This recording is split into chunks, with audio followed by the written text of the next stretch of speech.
आणि या घडीची सगळ्यात मोठी बातमी अर्थात संपूर्ण देशाचं नव्हे तर जगाचं लक्ष ज्या बैठकीकडे लागलेलं होतं ती बैठक अखेर पार पडली।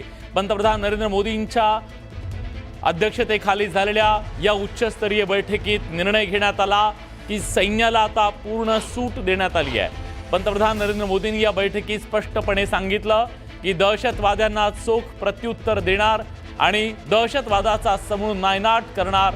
पंतप्रधान मोदींच्या निवासस्थानी ही बैठक झाली। या बैठकीत पंतप्रधानांनी हे वक्तव्य केलं। बैठकीला संरक्षण मंत्री Rajnath Singh, chief of defence staff CDS आणि तिन्ही सैन्य दलाचे प्रमुख उपस्थित होते। बघा, देशाच्या सुरक्षेच्या दृष्टीनं अतिशय मोठी महत्त्वाची ही बैठक होती, हाय प्रोफाईल मीटिंग होती आणि या सगळ्याबद्दल आपल्या बोलण्यासाठी आपल्यासोबत संरक्षण विषयक अभ्यासक major general Hemant Mahajan sir आपल्यासोबत जोडले गेलेले आहेत। ब्रिगेडियर हेमंत महाजन सर आपल्यासोबत जोडले गेलेले आहेत। महाजन सर, पूर्णपणे सूट सैन्य दलाला देणं याचा अर्थ काय आहे? सैन्य कारवाई अटळ मानायची का? असं आहे की आजचा 7वा दिवस आहे दहशतवादी हल्ला झाल्यानंतर आणि या 7 दिवसामध्ये आपल्याकडे असलेले इतर अनेक उपायांचा आपण वापर केला आहे। युनायटेड नेशन्समध्ये आपण पाकिस्तानला घेऊन गेलो, त्यांच्यावरती डिप्लोमॅटिक दबाव टाकलेला आहे, बहुतेक सगळ्या जगांनी आपल्याला सपोर्ट केलेला आहे। त्याच्यानंतर आपण आपल्या सैन्याची हरकत सुरू केलेली आहे आणि सैन्याला आपण आपल्या सीमेकडे पाठवतो आहे हल्ला करण्याची तयारी करण्याकरता। याच्याशिवाय पाकिस्तानमध्ये अंतर्गत सुरक्षेचं जे आव्हान आहे ते अतिशय भयंकर वाढलेलं आहे, कारण पाकिस्तानी सैन्य सुद्धा आता बलुचिस्तान मधून वझिरिस्तान मधून ते भारत पाकिस्तान सीमेकडे येत आहे। तर त्याच्यामुळे त्यांच्या तिथे सैन्याची डेन्सिटी कमी झाल्यामुळे पाकिस्तानी सैन्याचं बऱ्यापैकी नुकसान होत आहे।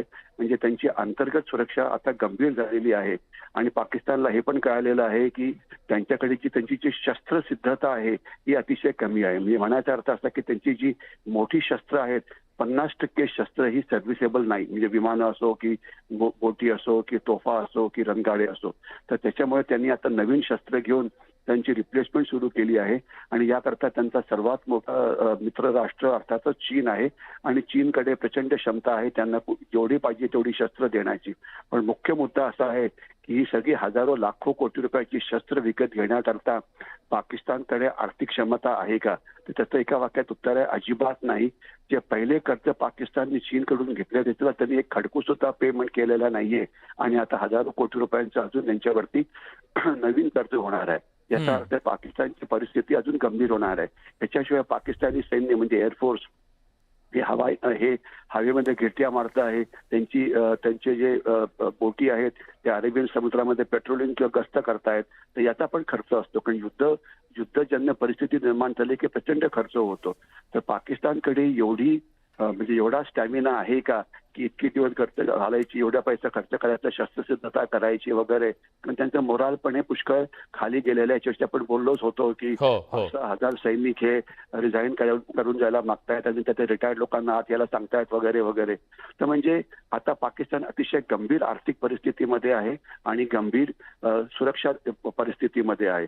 तर ही म्हणजे एक योग्य वेळ आहे की पाकिस्तानवरती पारंपरिक हल्ला करून पाकिस्तानला धडा शिकवायचा आणि त्याच्याकरता आता पंतप्रधानांनी आपल्याला सांगितलं आहे की सैन्याला जे करायचं ते करा, परंतु यावेळेला जे होईल ते मागच्या वेळेला झालेल्या पर्यायापेक्षा पुष्कळ जास्त मोठं असेल। म्हणजे उरीनंतर आपण सर्जिकल स्ट्राईक केला होता, मग पुलवामा नंतर बालाकोटला एअर स्ट्राईक केला होता, परंतु त्याच्यामुळे पाकिस्तान फक्त 2-3 वर्ष शांत राहिल्यानंतर पुन्हा त्यांनी गडबड केली। तर या युद्धाचा आपला मुख्य उद्देश असेल की पाकिस्तानी सैन्याचं प्रचंड नुकसान करायचं, ज्याच्यामुळे त्यांची लढाईची क्षमता आणि भारतात दहशतवाद पुरस्कृत करण्याची क्षमता ही अत्यंत कमी व्हायला पाहिजे।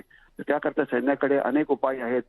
तोफांचा फायर करणं, क्षेपणास्त्र म्हणजे मिसाईल्सचा फायर करणं, ड्रोन्सचा फायर करणं, याच्याशिवाय एअरफोर्सचा वापर करणं, नेव्हीचा वापर करणं आणि याच्याशिवाय पारंपरिक हल्ले करणं आणि जमीन कॅप्चर करणं, पाकिस्तानी सैन्याचं नुकसान करणं रणगाड्यांच्या मदतीने डोंगराळ भागामध्ये वगैरे।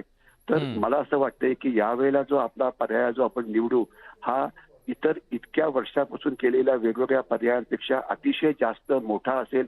त्याच्यामध्ये जास्त शक्ती वापरली जाईल, त्याच्यामध्ये आपल्याकडे असलेली सगळी शस्त्र वापरली जाईल आणि पाकिस्तानचं प्रचंड मोठं नुकसान केलं बरोबर। आणि पाकिस्तानची नांगी ठेचण्याची हीच योग्य वेळ आहे असं सांगितलं जातं आणि त्याचबरोबर तुम्ही म्हणताय त्याप्रमाणे कशा प्रकारे आता हा हल्ला केला जातो किंवा कसा धडा शिकवला जातो हे पाहणं महत्त्वाचं आहे. धन्यवाद सर, तुम्ही न्यूज 18 लोकमतशी सविस्तरपणे बोललात त्याबद्दल.